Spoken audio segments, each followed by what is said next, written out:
अगर आपकी ज़िंदगी में परेशानियाँ हैं, अगर आपको कुछ चीज़ें जो हैं वो परेशान करती हैं, गमज़दा करती हैं, तो ये एबनॉर्मल चीज़ नहीं है। ये अल्लाह ताला ने हमारी लाइफ़ को यानी उसकी लाइफ़ की नेचर है ये, कि हमारी ज़िंदगी में परेशानियाँ भी आएँगी, हमारी ज़िंदगी में तकलीफ़ें भी आएँगी। वो रिश्ते जो आप जिनसे बेपनाह मोहब्बत करते हैं, वो रिश्ते भी आपसे दूर होंगे। उन्हीं रिश्तों के थ्रू आपके दिल भी तोड़े जाएँगे, आपको उनसे दूर किया जाएगा या वो आपसे दूर हो जाएँगे। वो तमाम चीज़ें जिनसे आप मोहब्बत करते हैं, जिनसे आपने दिल लगा रखा है ज़िंदगी में, दुनिया में, वो सारी चीज़ें आपसे दूर की जाएँगी और ये नेचर है लाइफ़ की। क्योंकि अल्लाह ताला इसी तरह से अपने बंदों के बारे में यानी वो शॉर्टलिस्ट भी इसी तरह से होते हैं ना। कैसे पता चलेगा कि उसके जो बंदे हैं उनमें से बेहतरीन बंदा कौन है? कैसे पता चलेगा कि वो बंदा कौन है जो शुक्र करने वाला है, वो बंदा कौन है जो सब्र करने वाला है? अगर हमारी ज़िंदगी में तकलीफ़ें, परेशानियाँ ही ना हों, तो ये किस तरह से पता चलेगा? हम तभी यानी हमें भी ये मौका मिलता है कि हम किस साइड को हमने चूज़ करना है। हमने जब हम हमारे ऊपर तकलीफ़ या परेशानियाँ या गम आते हैं, तो हमने उस वक़्त अपना जो रवैया है वो किस तरह से अपनाना है? क्या हमने उन चीज़ों के ऊपर सब्र करना है? क्या हमने उन चीज़ों पे गिले-शिकवे करने हैं?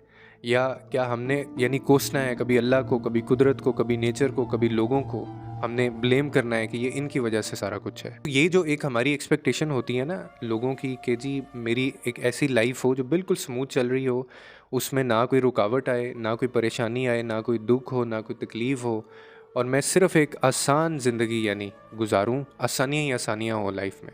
तो ये पॉसिबल नहीं है। जो बंदा ये ख़्याल रखता है, जो बंदा इस ज़हनियत का मालिक है, वो सारी ज़िंदगी बेबस और सारी ज़िंदगी बेचैन रहेगा, वो कभी सुकून नहीं पा सकता ज़िंदगी में। फिर एक ऐसी चीज़ जो अल्लाह ख़ुद हमसे कह रहा है, यानी ये कोई इंसान आपसे नहीं कह रहा है, ये किसी इंसान के अल्फ़ाज़ नहीं हैं जो झूठे हो सकते हैं या जिनके ऊपर कोई शक किया जा सकता है। ये अल्लाह के अल्फ़ाज़ हैं। अल्लाह अपने बंदे से कहता है कि तेरे रब ने तुझे नहीं छोड़ा और वो तुझे अकेला नहीं छोड़ सकता, वो हर वक़्त तेरे साथ है। तो हम क्यों फिर इस चीज़ पे मायूस हों और फिर जिस मज़हब से हमारा ताल्लुक़ है, उसके अंदर तो हमें तालीम ही ये दी गई है कि हमने मोमिन को कभी मायूसी नहीं हो सकती, वो होपलेस नहीं हो सकता। तो होप एक ऐसी चीज़ है, जो सारी ज़िंदगी आपको हेल्प करेगी आपको आगे बढ़ने में कि और फिर नेचर भी यही है। कभी आपने ऐसा दिन या कभी आपने ऐसी रात देखी हो जिसके बाद रात के बाद सुबह ही ना हुई हो? कभी कोई ऐसी सुबह आपने देखी हो, जिसके बाद कभी रात ही ना हुई हो? तो ये नेचर है इस लाइफ की।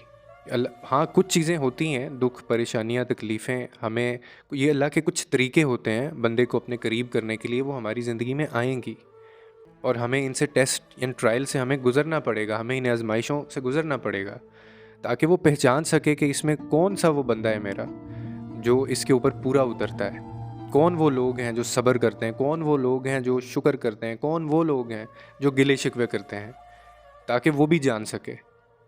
तो इसलिए जो लोग ये समझते हैं ना कि अक्सर मुझे मैसेजेस आते हैं बहुत सारे लोगों के कि जी बहुत परेशानियाँ हैं, बड़ी तकलीफ़ें हैं, एक के बाद एक तकलीफ़ आ जाती है, तो आपको तो खुश होना चाहिए इस चीज़ के ऊपर कि आपको वो इन आज़माइशों से गुज़ार के, इन तकलीफ़ों, परेशानियों से गुज़ार के अपने तक लेके आ रहा है। मैंने आगे भी बहुत दफ़ा ये बात की है वीडियोज़ के अंदर भी और वैसे भी कि तकलीफ़, गम, परेशानियों के सिवा आप अपने खुदा को नहीं पहचान सकते अच्छे तरीके से। वो बंदा अल्लाह के करीब नहीं हो सकता जिसको कभी तकलीफ़ या गम छू के ही ना गुज़रा हो, जिसकी आँख कभी नम ही ना हुई हो। तो हमें आपको भी ऐसी लाइफ़ क्यों चाहिए, जिसके अंदर आपको कोई किसी किस्म का चैलेंज ही नहीं होगा। तो ये कुछ तरीके होते हैं अल्लाह ताला के अपने बंदे को अपने करीब करने के, कुछ चीज़ें बताने के। हमें उनको एक्सप्लोर करना चाहिए और हमें उन पे पूरा उतरना चाहिए। लोगों के लिए आसानियाँ पैदा करें, रब आपके लिए आसानियाँ पैदा करेगा।